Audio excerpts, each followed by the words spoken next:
It's just after 7. Welcome all. Welcome, Chris. I think this is the first time that you haven't been either a day early or half a day late or something. You were right on time, so that's very auspicious. Welcome. Just a reminder to anyone who hasn't joined one of these sessions before that, as per that top left-hand corner in your screen, you'll see a little recording icon. That's to, here comes Rick Thorpe. That's to alert you that tonight's Zooey is being recorded and will be available on Council's website in perpetuity, I suppose, hereafter. And it also means that anyone who's been interested in going back, I suppose, or who's missed the session tonight can go and at their own discretion and convenience have a look at what we covered. As per previous sessions, do use the chat function at the side. There are some questions that Stephen, you might have for Stephen that he can address now or even later.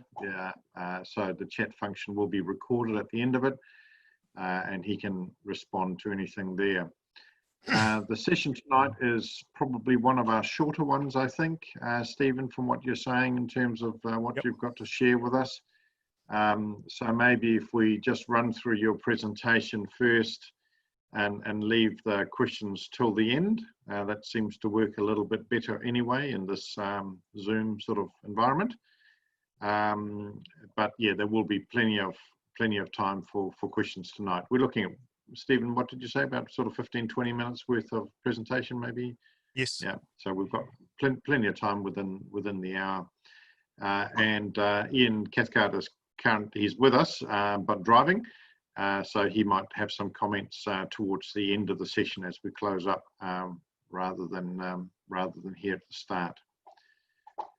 So unless there are any particular questions from anybody, I'll welcome you once more and hand over to Stephen. Stephen, if you'd like to share your screen and your presentation. Okay. Okay, we've got my front page there.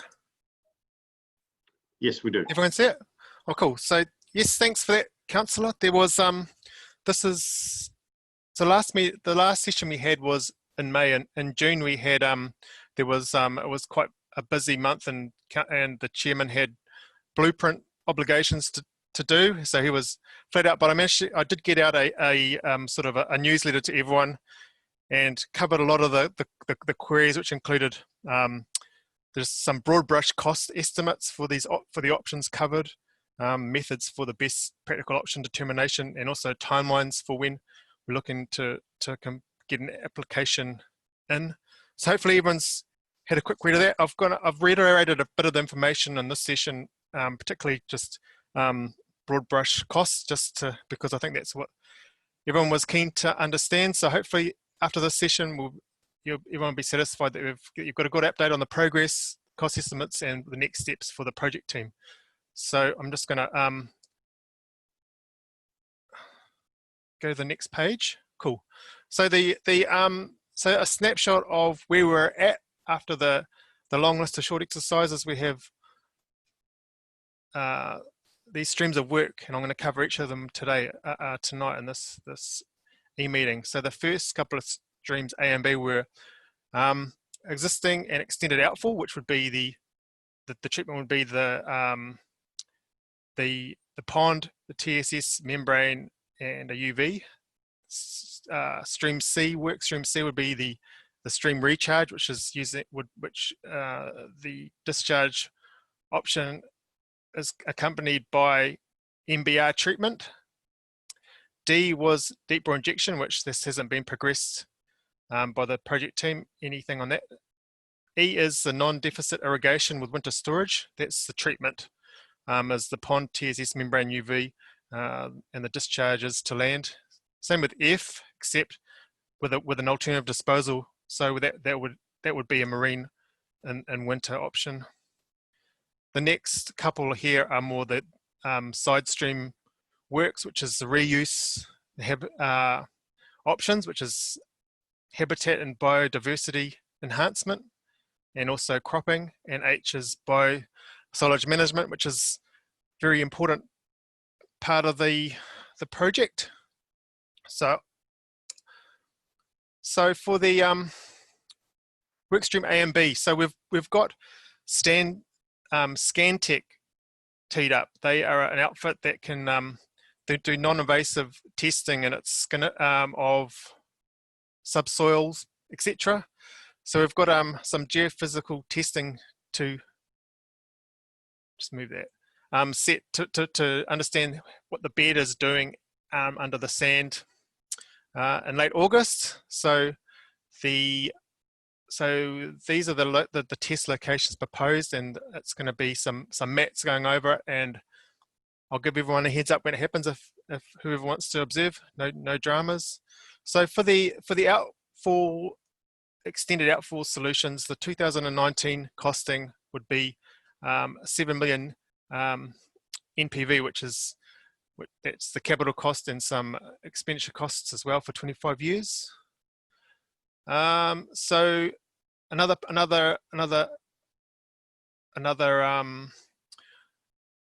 our delivery for this month should be the results for the emerging organic contaminant testing. These samples were taken in March, but the COVID experience meant there's been a delay. But I've talking to the Horton Land people, we should get something back from them in August.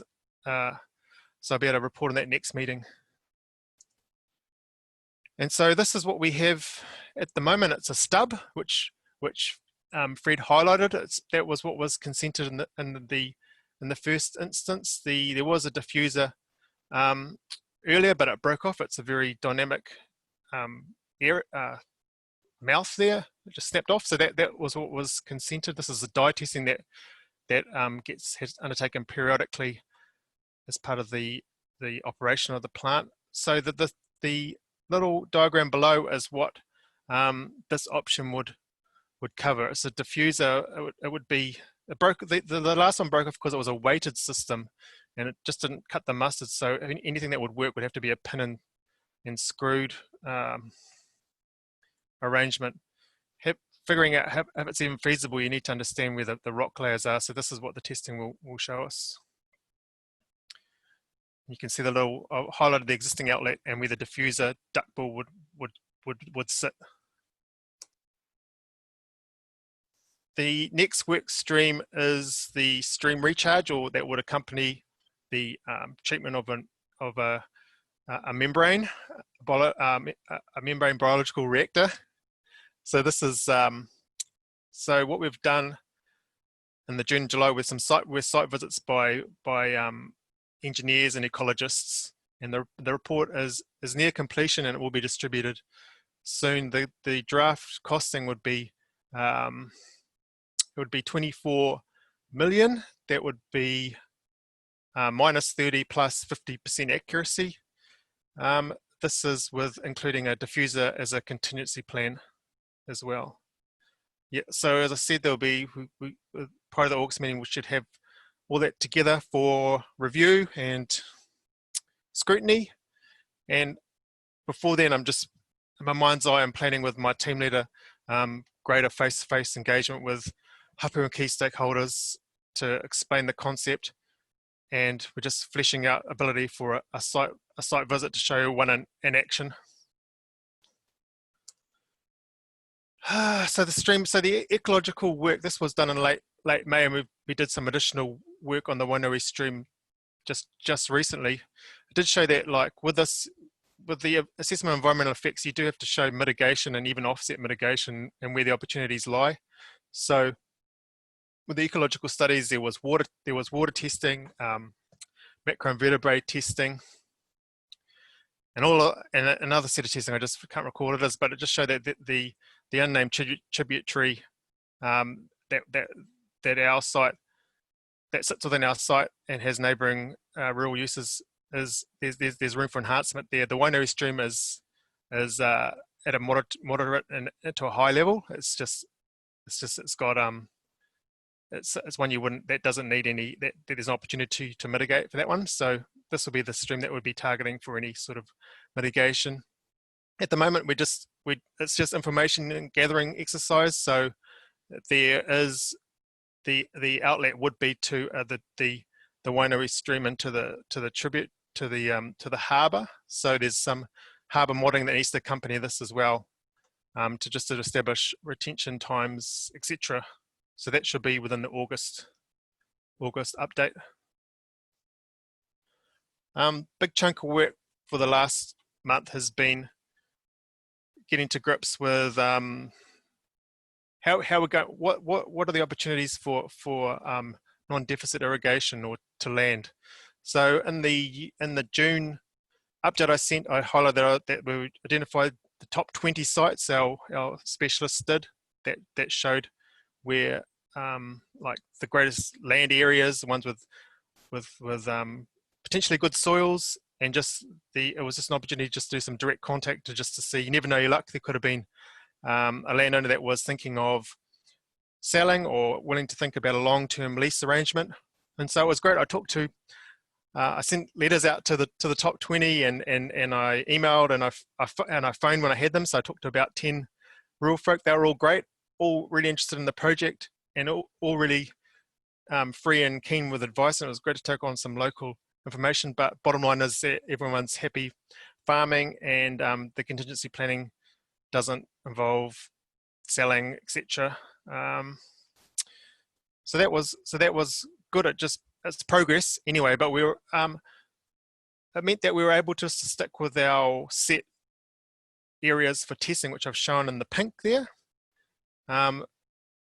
Just engaging with David Peacock, him and his family are great. They just know that we're in a knowledge building phase, and they said yes, just come and visit our sites alongside the golf club, which were great. We visited that, and we did a sample on the Wainui Reserve and also the airstrip, just for information gathering.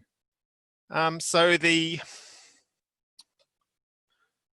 broadly, it's the experts just highlighted that there's two types of soil that are evident in the blob around the wastewater treatment plant, and this is the allophanic soils, which are the nearer to Kariori. It's this pink dot here. If you can see my little asterisks there, and the other one would be it's granular orthic soils, which are nearer the plant. The characteristics of the granular orthic soils would be it's an older weathered type of soil with higher clay content and finer grained. The allophanic is a different type of soil. It's more free draining. So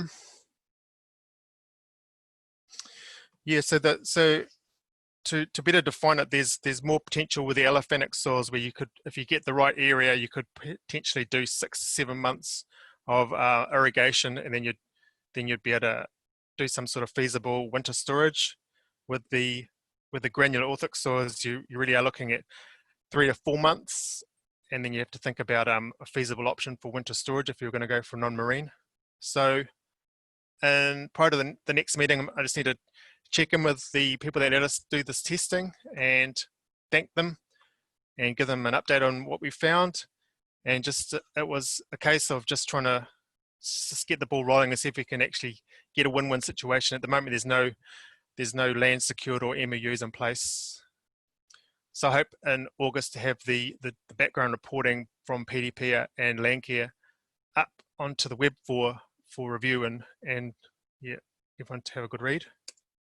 So this is just some photos, and this is what I took from. We went out on those gnarly days last week where it was just the rain was just coming at you. But our soil scientists were great. It was the best time for them to do their work, so they could see what the characteristics of the soil really was. So this is in the golf course, and it just shows the granular type of soil that came up after that first little bit of topsoil. It's just clay, and I got a little sample here. It's just like rock. It's just, you can see that there's not much. It's just an impervious surface, very challenging. And and the greenskeeper knew it. Everyone knows it. There's not much chop around there. It's just, it gets very bog. It doesn't drain. So this is where we were up in Mangatawhiri Road, looking towards Mount Kariori, and that looking towards it is where you get the free draining soil. I didn't actually get a sample of it, photo of it. There's myself. There are photos coming, but just showing the soil makeup there. Again, it gets under the topsoil, which is great for farming. It gets really clayey, so it limits the usable land for irrigation. Just for fun, we did a sample at the airstrip, and as you'd expect, under the little topsoil, that's just sand. So an alternative universe where there might have been potential to use this but land, it wouldn't be much. It would just be quick access to the harbour. It would just be like the existing outlet. It would just be blip straight into the harbour through the sand layers. So getting on to the latter stream G, we have checked in with Charlie and gone through the concept of habitat enhancement and the nitro eel concept. He's going to be our lead person here, and he's satisfied that it's sort of once we know what sort of treatment we land on, then we can really figure out what's going to happen with this work stream. We've already got the logo, Raglan Eels, and so we're halfway there. Nah, it's just this is 2014, so there's going to work, so it'll have to be modified. And I've just put a few key principles. It's just being able to get anything. We have to have zooplankton collection and feeding, just to get it working, the body fat up, and be able to do mitigation, get migration pattern established. And it would have to involve a contract or a partnership to ensure it didn't fall over. And then the next stream was the cropping, and we have commissioned a report from PDP, and it's almost there, it'll be out in August. It's just showing how a workable scenarios for cropping using the byproducts of treated wastewater, either if it was from the pond TSS membrane and UV, or from the MBR, alongside byproducts. And it's just showing that there's options of graze pasture, cut and carry, non-contact consumptive crops, and non-consumptive crops. This is what they've considered. So just ask them to enhance the report with some government grant advice, and also just to beef up the non-consumptive crop advice, which covers hemp. And this was the article that Charlie did send around to everyone that was on the key stakeholders list, just to highlight a Fonterra initiative where they grew 7 hectares of hemp using irrigation. And just this crop might fit in with other initiatives that the Raglan Community Board are getting together, such as just creating building products like hempcrete. So biosolids management is the last street, and we're just leaning on Rick, or just wanted to use Rick as a sounding board. I think he's okay for that. We've had an initial sort of session at Extreme Zero Waste, where our resource recovery manager came down. The next steps for the Waterkeo Waikato team is to get a biosolids strategy, and I work alongside engineers in office, particularly a design engineer that's covering the Medi and the TK Fodder wastewater upgrade projects. And biosolids are a feature of every wastewater treatment plant. There seems to be an opportunity, or it seems a likelihood, that there'll be a sort of a combined scenario for the river communities, or the river plants.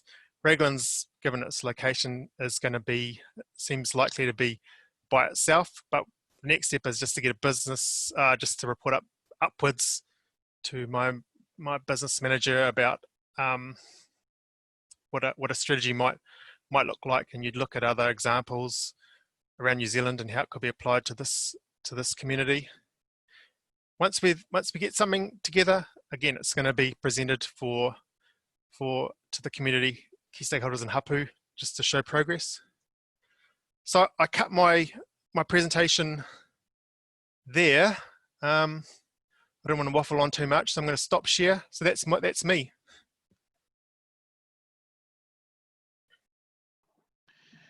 Thanks very much. There's quite a bit to chew on there. Obviously, you've been busy through this last period. That's really great to see. I am going to throw it open to questions just in a minute. I've got a couple myself actually, so I thought I'd start off with that and give everybody else a chance to gather their thoughts. Cool. First of all, Stephen, yeah, really pleased to see for that work stream C, the stream recharge, that you'll be looking to do a site visit with key stakeholders and hapu specifically as well. Do you have any thoughts on where that, where you would go for that? So just the one that we've had that I know that a hapu has gone to is the one on Rota Iti. It was about 4 years ago in respect to the TK zone changing that was happening there. It was great just to visit and actually see the product and listen to engineers that work. Everyone's really proud of what they've achieved there. So it's again, once you see it, it really opens your mind to the opportunities that the advanced technology might be able to bring, in terms of reuse, etc. So Rotary is what I'm thinking. All right. Well, look, I don't think anyone's going to say it's a bad idea to have the opportunity to go. How many people actually want to go is up to those individuals themselves, those interested. But I think you should progress with that as you've suggested, and make sure you give plenty of notice to allow people to to make that themselves available for that. I think that's a really good initiative. And my second point really is I'm not really across the biosolids management that you talked about last. So is that effectively taking the sludge off the membranes themselves and putting them through like a hot composting sort of thing, or what's involved in that? There's two scenarios here, which would be a pond-based system where you'd get the gloop stuff, which is what we have at the moment in the bottom of the ponds that needs dredging and is periodically every 5 to 10 years. I think it's an expensive exercise, but the MBR system, it's more of a continuous process.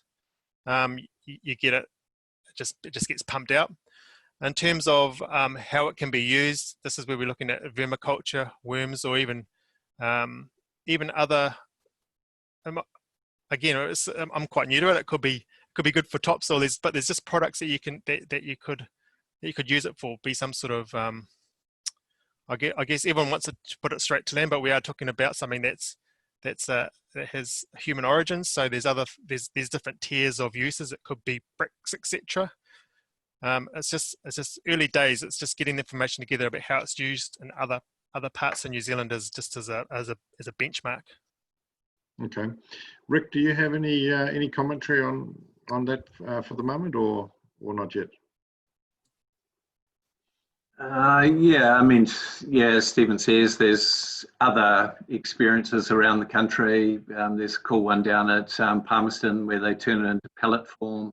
It can be used on land, so you don't have to grow food from it, which might get around some of the tikanga around utilising it, the nutrients and even the water.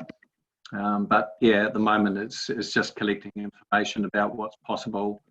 One comment, about the sort of irrigation to land. Myself, I think there's probably going to be a bit of a hybrid, and part of it is about dewatering and using the solids, but there's also an opportunity because the clays are fairly will hold water tightly. That could be an advantage. It's if we have a piece of land, if it was large enough and you contour it in a particular way, having the water not able to escape and into the current aquifers or surface water and into the harbour could be an advantage, and yet and provide an opportunity for things like growing hemp or other products. So, you know, the classic is to sort of have a map of all of the soils of the catchment and say, well, these ones are no good because they're, you know, the runoff will be too great. I think it's just important to keep an open mind and think that possibly that's actually a good thing. Okay, thank you for that. That's really useful. All right, so I've just sent out a text to everyone. I'm sure there's some questions and comments, so I'm happy to open up the floor. Because it's Zoom, we'll have to do it one at a time. So if you can just let me know by chat, please, if you have a question or a comment to make. And Chris, I'll go to you first if you'd like to repeat your question from the chat. Or anything else. Hi there, can you hear me? Yep. Okay, so the first question I had was more just asking Stephen to try to explain to everyone the quality of water we get from an MBR compared to any other of the treatments, and how, regardless of where that water goes, like, can you kind of give us a bit of a more of an understanding of how close to potable water that is, and if that may or may not in the future, as water becomes more scarce, become more of a resource. So potentially for the first few years, we might just, you know, dump it, but then it may down the track actually become a resource. And is that possible with an MBR? Yeah, I'll give it a nudge, but luckily I've got some smart people on this call as well, Richard and Sharon, so they might pop in if they see me drowning. But I think that it's not potable, but it's not potable, but it's getting very close. And the thing you talk about, like the opportunities for reuse in time, and looking, when you think about population predictions, growth over the next 35 years, Raglan's going to get busy, and it's going to need more water to start with. All this wastewater, other than I&I, is coming from that spring. That spring's not going to last forever. There's going to have to be another water source somewhere. So potential for water reuse, it'll need some other it'll need another treatment for it to become potable.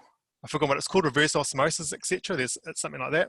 It's not done in New Zealand, and it would probably be a trial for a larger site in New Zealand. But again, just reading between the tea leaves, it's going to get there's going to be a water scarcity happening in the next few decades. Would reverse osmosis require MBR first? Geez, I don't know. This is where Richard comes in. Don't you just hide in your big leather lounge suite? Sharon's got a fair bit of knowledge on this too. So do you want to butt in, Sharon? Yeah, I can do this one.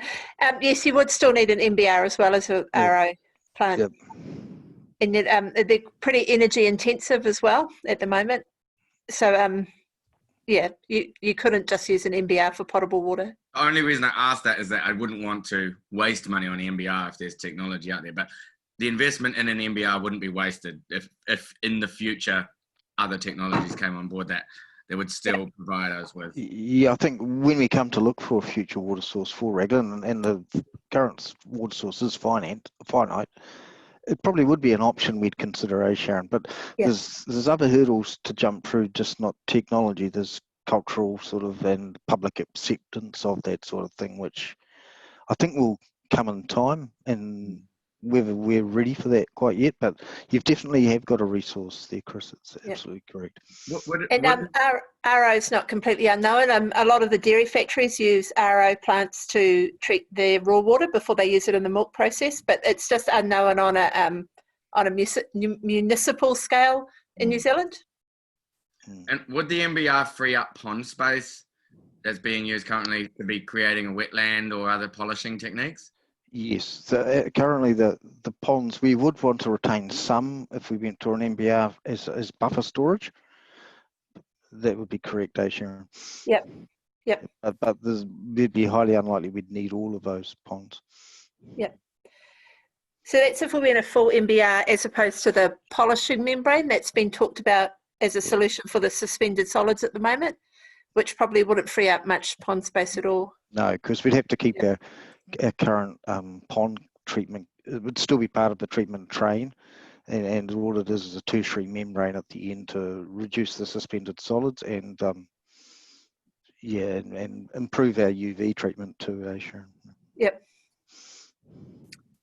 I think too, Chris, I've already heard, and you know, I'm not sure if you're aware, but Hamilton City, for example, has now a moratorium on wet industry. They're not processing any more consents because they effectively don't have the water to supply.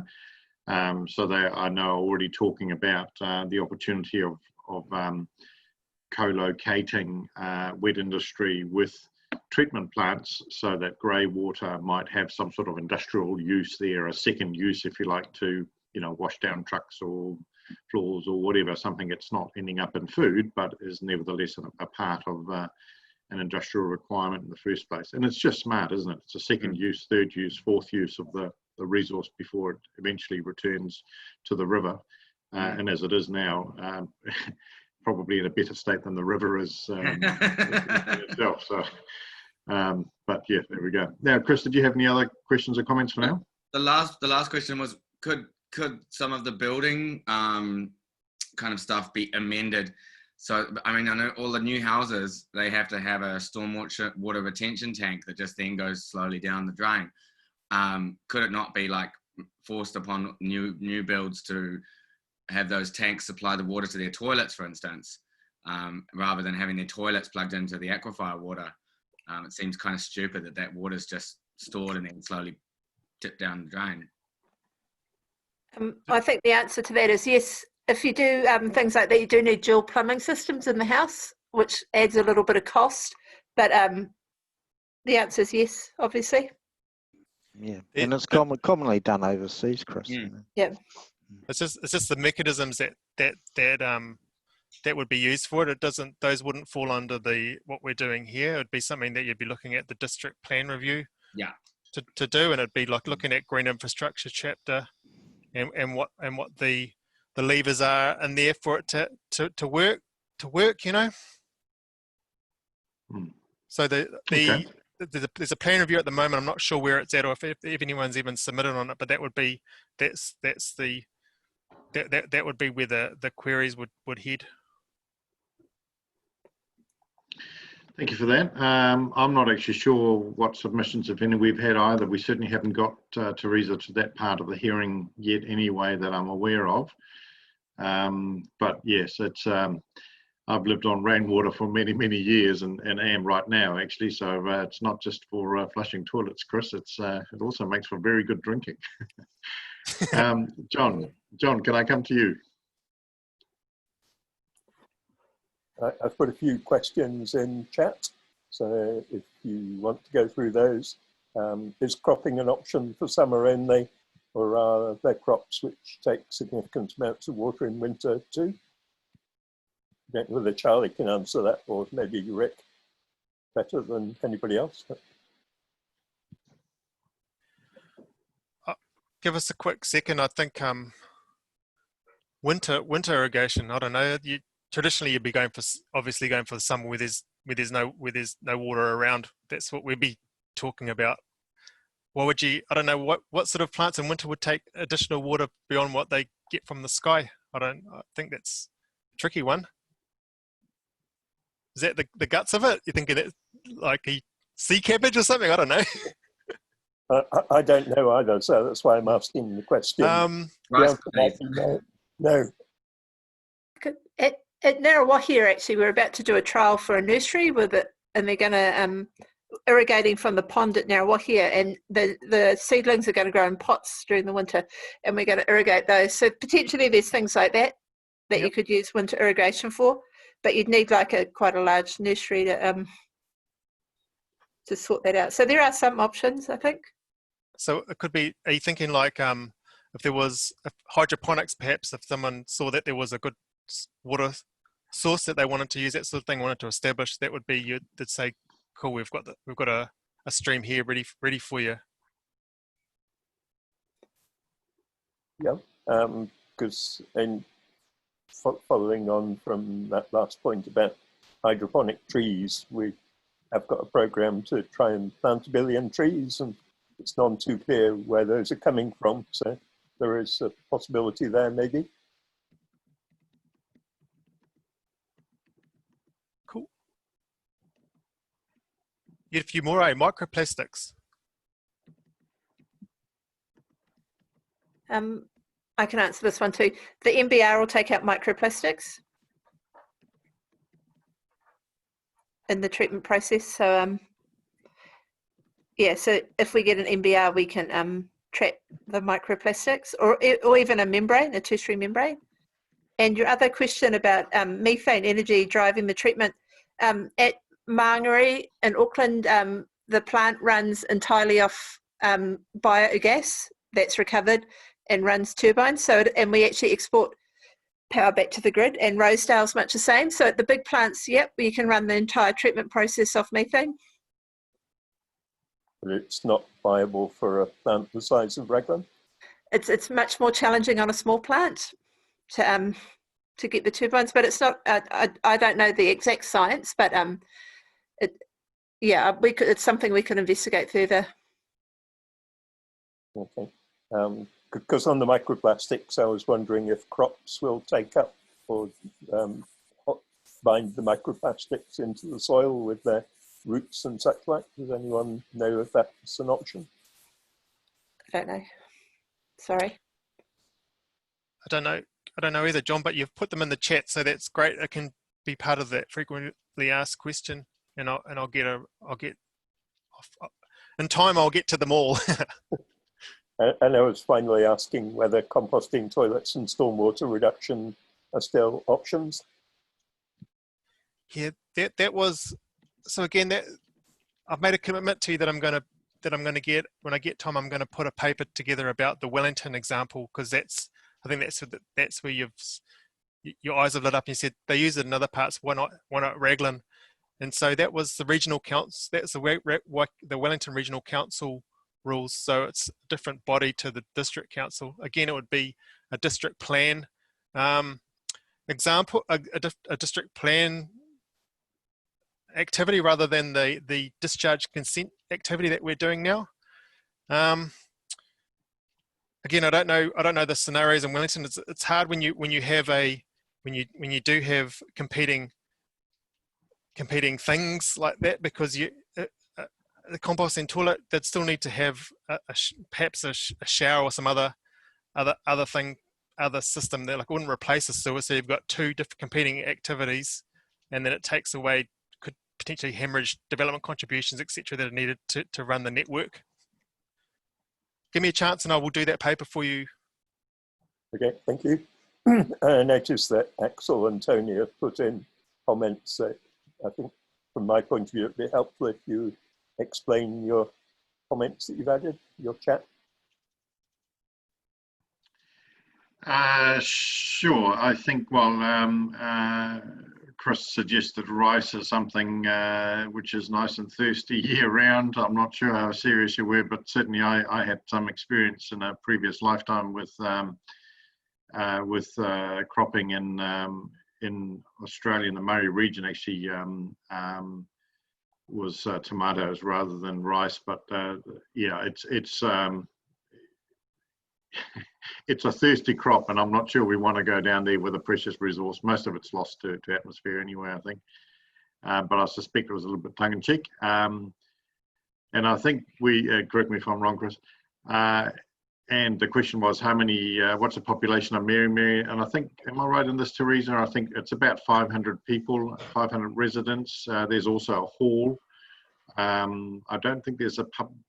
Yes, there would be a public toilet, actually, wouldn't there, at the library at the very least. But it's a small, much smaller community than here. And the current thinking is, I believe, is a discrete solution being investigated there, rather than joining in with anybody else as we had previously explored. But that's still in the early stages, I think, where that's going to end up. So that Bryce was a jerk, yes.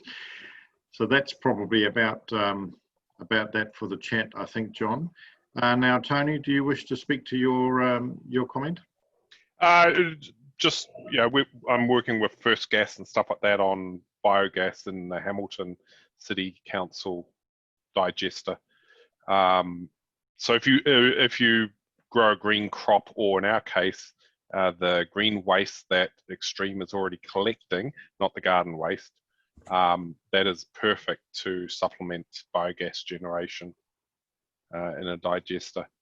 The other one is the man-made wetland in the location of the existing disused ponds, just at the bottom of the property, close to the road, and a feeling of effectively you're still getting land disposal after it's gone through a man-made wetland, either after an MBR or from the existing treatment plant level, then tertiary filtration and UV before harbour outfall. Yep, excellent points. There was the pond system that's near the road, I think, and that's sort of what we're looking at. That was the side of the Raglan eels blob. I think that's the disused sort of sludge pond. The closer parcel to the road, which was once in the part of the last consenting, was the full pond as part of the prior consent for cultural planting, and it's sort of it has been planted up now. They just haven't matured, so that will stay like that. But you're thinking more about the going through roots and soil, which is a non-negotiable for hapu. So that's something we have to work on as well. There will be if this gets legs, the MBR. That's something that we're going to have to work together with hapu and the community to get something that's workable, and other projects have had to do that as well, and it's cool. Yeah, because for our T-rail site, we actively installed a large concrete container tank, and then grew a wetland inside of there to effectively polish before going to the stream. Yeah. It'd be something similar. It'd have to be some sort of diffuse bubble up system up to meet those cultural needs. Okay, that was a really useful discussion. Thank you. Now, I don't actually have anybody else waiting at this point, or at least have indicated they wish to speak. Is there somebody else who might like to speak at this point? We can give a bit more of an overview on Metamedi if you want. It has moved forward a little bit further. Okay, let's just come to Chris first, and then we'll take you up on that, Stephen. Yeah, I was just going to ask, is there other examples where hapu in the district and across the Waikato have been brought on board with the introduction of an MBR, where they might have been quite resistant of any kind of outfall to the river, and then they've, like Tony said with the Fonterra stuff, where they've kind of been brought along and all the science has been provided, and then kind of like agreed to an MBR with a kind of cultural polishing that would there might be relationships between hapu and other hapus here that may or may not be able to be used to kind of bring people along and explain the benefits of an MBR. Yeah, Richard, you've had it nice and easy. How about you? We do a tag team. Different hapu have different stands on it. I mean, and Sharon, interrupt if I'm saying it wrong. We are currently dealing with, or just commencing. We had a first meeting with some of iwi people on the Te Kauphere plant we're looking at. And we've currently just really entering into the Mary ones. Is that correct, Sharon? But Yeah, the first sort of they seem to accept a high quality effluent from the MBR. They seem to be welcoming the step change. Mm. A lot of the communities are very aware that the district, in our next dam, the draft dam, we are proposing a lot of these MBRs along the river. It's very much a draft dam, but it hasn't gone through the consultative process yet. But they haven't to this. We're very, very early in the day. I think that's fair, Sharon, in consulting with the iwi. But it's been quite positive so far. Yeah. But I think there's some different challenges along the river too, that all the land around the river is obviously a floodplain and it's not suitable for land disposal. So that adds some extra challenges to finding land disposal as well. So because often a lot of the plants along the river actually flood, so which is a different challenge to what we have at Raglan. So I think when there's an understanding of what goes on in the river plants. But yes, it's been actually pretty positive, and a lot of the iwi have, a lot of the hapu that we've talked to have actually been to Rotoiti already, and even drunk the water, some of them. Stephen can talk to that maybe. And there's also up in Auckland too, we've managed similar iwi, but getting Clark's Beach has got an MBR that discharges to the Waiuku Channel into the Manukau Harbour, and we had hapu support of that as well. As a solution, and on Waiheke Island at the wastewater treatment plant there. So there's lots of examples where if it's the science has been able, the Western science type approach has been able to be shown to produce a high quality effluent that can be discharged to sensitive environments. Okay, thank you. I think that's really useful commentary. Stephen, do you want to just talk about progress at Mary Mary? Just a few minutes. Yeah. So we had there's a placeholder consent in place for Mere Mere, because originally the intention was to pump the effluent, the treated effluent to Pukekohe. That turned out to be for $5 million or something like that, but that wasn't even feasible. It really was flawed in its approach. So had to relook at Mere Mere, and it has got low numbers. It's 500 and not proposed to grow much, but there's challenges there, and there's also PC1, which is the Healthy Rivers legislation to consider. In the river catchment, there is a precedent now for MBR set, so it's a tough one for councils. Any councils, smaller councils and larger councils, but it's going to be the application that's getting prepared is for an MBR plant there. That will be a good $7 million for that amount of people. But there is, again, you sort of with the requirements now to meet Healthy 1 and to work on the Waikato Awa, it gets tricky. Is that what you were sort of thinking about, Chris, in your querying, like the population numbers versus the treatment solution? Yeah, pretty much. Okay. Yeah, and I guess that's with a number of consents coming up, over the next decade. We're all aware of the, seemingly MBR or the equivalent way to achieve that level of result, appears to be the new gold standard, possibly minimum standard rather than gold standard even. So conscious of that. I mean, there's a number of ways to do it, but MBR seems to be currently a preferred way to get there.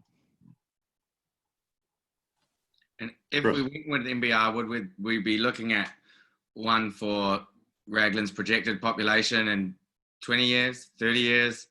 Because we have a quite dynamic population base, and so we wouldn't want to build one that's only good for today's population and be out of date by the time it's... MBRs, Chris, are quite modular, so that in some ways it's the beauty of them. We can, as the population grows, we can invest in the additional membranes and things. Yeah.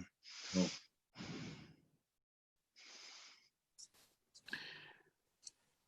All right. Are there any other questions or comments? Oops, I see I've got Right, I see Aaron Rogers is actually Charlie in disguise. Very good.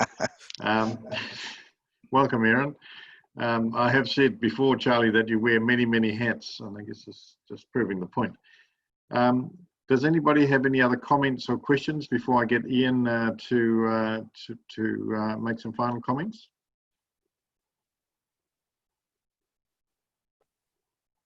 Very good. I'll jump in, shall I? Oh, hang on a minute, Angeline. Hello. I've joined late. I've joined late, so I've missed the conversation. But I guess I'm just on here to reiterate that we do not support another sea discharge. It's been there almost 50 years, and the Hapu's not going to move from that stance. So looking at other solutions would be really good. And I guess the other thing I want to say is we went to Auckland to look at Dr. Coe's invention up there, or somebody's invention. I think John went as well.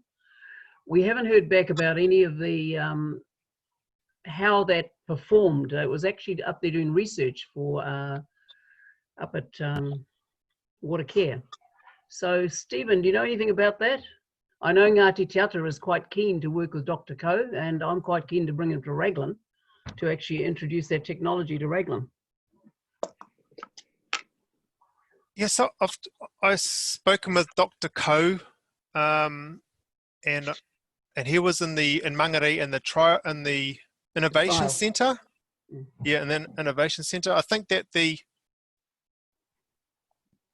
I don't think that I'm gonna have to really get something back to you on this, but it has been explored, and where that one's going, it's not being continued for whatever reason. I can Garrett did have a look at it, how it could be applied to Raglan, and it was part of a drum technology for biosolids.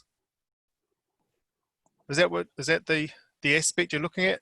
Well, it actually took everything in, and it turned the biosolids into something like grey flour, and the rest of it was the water was then cleaned up to a certain level. And I know that those types of things have been going on. They've been testing effluent from farms as well. And this is from Ngāti Te, who are our tribal relations further up at the Manukau. So I was just interested because they are quite keen on that type of technology. The thing is, a lot of that is unknown to people down in this area. So, you know, we're stuck with, I suppose, the same contractors. Becker is still doing this. Yeah. You know, this is years and years of the same old piped technology is what we get at the end of the day. So I'm just hoping we're not wasting time again. That's all. There are technologies out there that really need to be looked at.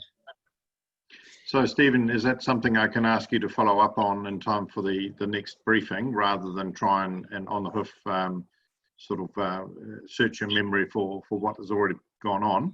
But let's just try and get up to speed with what sounds like was done at Water Care, or at a Water Care facility at least, and whether it's got any applicability to our situation here. Because Angeline is quite right. I mean, the whole approach you've tried to take, as I see it, is to start with a nice wide funnel, and then we gradually come down to the one or two or three options we have to think hard about. But we want to start with the funnel as wide as we can to make sure we've looked at everything.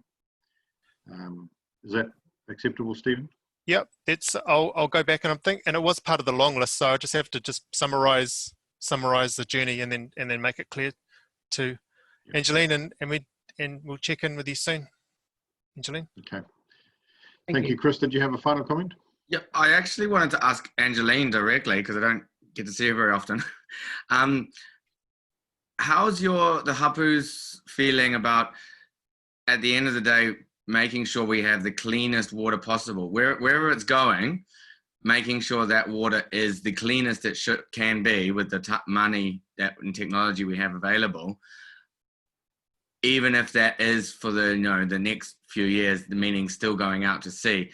At least the water is really, really, really clean, say with an MBR, as opposed to putting potentially quite much dirtier water on a land that may then seep into the ocean or rivers. We've always been of the view that whatever you put on the land has got to be clean. So it doesn't matter where you're putting it, the water needs to be treated to the highest level possible. I know people are saying if you put it to land, you don't have to clean it up as much as if you're putting it in the ocean. But for us, it means anything that you're doing, the surplus stuff needs to go somewhere. It needs to be, in our view, reused, recycled. It's a resource. Yeah. But it's got to be cleaned up, and using membranes is a great way to do that.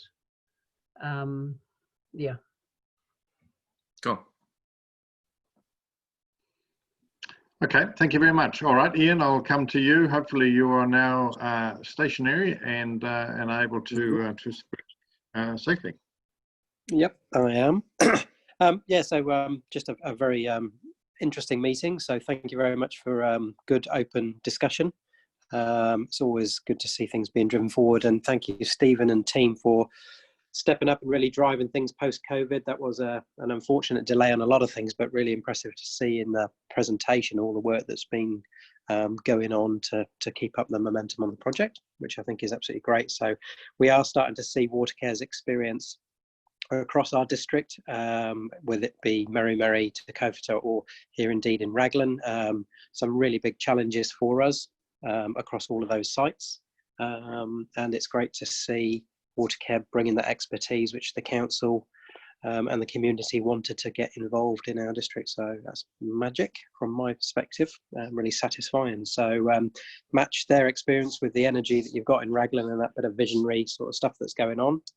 And it remains exciting. So yeah, just keep up the good work, everyone. And the engagement, the communication is good as I see it. And I look forward to the next meeting. We'll take these questions away that have been put forward and review them, and if there's any responses required, we'll get back to them as appropriate. So yeah, I think the monthly meetings are progressing well from my perspective. So thank you very much, everyone, for your contributions. It's really appreciated and great to see it moving forward. Any questions at all of me? Very good. Thank you. And all right. Well, we'll close it out there then. Thank you, Ian. Yeah, I endorse your comments around the extra skill and expertise that Watercare have brought to this. And in fact, on Friday just gone, I was at the launch by the government of their new initiative around drinking water, focused particularly coming out of the Hawke's Bay experience, but it's effectively a two waters focus announced by Minister Mahuta, and the first stage is very much getting councils on board and signing an MOU with government in effect to accept the principle of working collaboratively with fellow councils in order to get better solutions than a council can get working independently. So for us here at Waikato District, we actually feel like we're ahead of the game. That's actually what we're doing with Watercare already. And if we can get our neighbouring councils to, in time, come and join us, you know, we will find better solutions by, well, to take the example of earlier, you know, an even wider funnel, even more options, even more infrastructure across a multiple number of councils is likely to yield more solutions and better solutions for our community. So very much endorse those comments. All right, well, that's us for tonight. We're finishing with a couple of minutes to spare, but I think it's been a good session. So I'd like to thank you all once more for the good constructive spirit in which these sessions are held. And Stephen, we look forward with great interest to see what another month will bring us. Yep, sounds good. Thanks, everyone. Have a good night. Stephen, Thanks a lot. Bye.